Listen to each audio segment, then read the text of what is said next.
မိဂလာပါကျွန်တော်ချစ်တဲ့အမိမြန်မာနိုင်ငံရဲ့လူငယ်လူရွယ်လေးများကိုလေးစားပါတယ်ဗျာနော်အခုဒီနေ့ share လုပ်ပေးချင်တာကပေါ့နော်အခုကျွန်တော်တို့ကချီပြည်နယ်ပေါ့နော်ဒါကျွန်တော်တို့ကချီလွတ်လပ်ရေးတပ်မတော်ကဲကိုကျွန်တော်ပြောချင်တာပေါ့နော်အဲ့ကိစ္စနဲ့ပတ်သက်ပြီးမှ share လုပ်ပေးချင်ပါတယ်နော်ကျွန်တော်ပြောချင်တာကပေါ့ကျွန်တော်ကတော့ခုနလိုပေါ့ကျွန်တော်လည်းကချင်ပါပဲနော်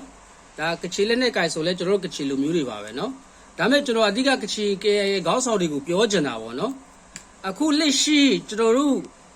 ကချင်လွတ်လပ်ရေးတပ်မတော်ကဲထဲမှာရောက်နေတဲ့ PDF တွေတယောက်မှမကြမ်းပါပဲတိုက်ပွဲတွေထုစစ်တွေနားမှာလားကဲလက်ရှိတိုက်ခိုက်နေတဲ့ကျွန်တော်တို့ကချီလူမျိုးဟုတ်လားရေးဖို့ရေးဖိတ်တွေကုံသွားမှာပဲတိုက်ပွဲတွေနားမှာလားဆိုတာကျွန်တော်မေးချင်လာပြီနော်ဟုတ်ပြီလားအခုတေတာလည်းမနေတော့ဘူးဟုတ်လားမလားနော် PDF လည်း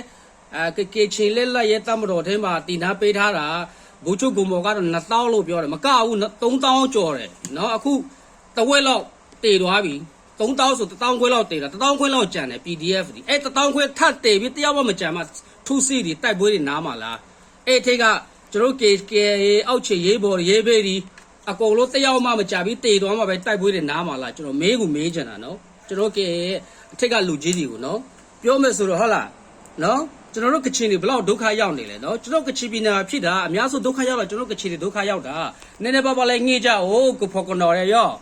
ကိုဖော်ကနော်တွေနည်းနည်းပါးပါးလည်းငှေ့ပါဦးလို့ပြောပါဦးလို့နော်ကျွန်တော်တို့အခုဒုက္ခတွေနဲ့ကျွန်တော်လည်းစိတ်ရှောင်နေရတာကွာနော်ဘယ်မှသွားလို့မရဘယ်မှလာလို့မရဟုတ်လားဒုက္ခရောက်နေတာကြည်လေလောက်ကြအောင်လို့အမျိုးတွေနော်ဝမ်ပေါ်မျိုးတဲ့အန်တဲ့ရောအေးအမျိုးကိုစောက်ရှောက်ရဲလေနာဖိုင်းကလောနာကညစ်ကြလေရောဒါပဲပြောချင်တယ်ကွာကျေးဇူးတင်ပါတယ်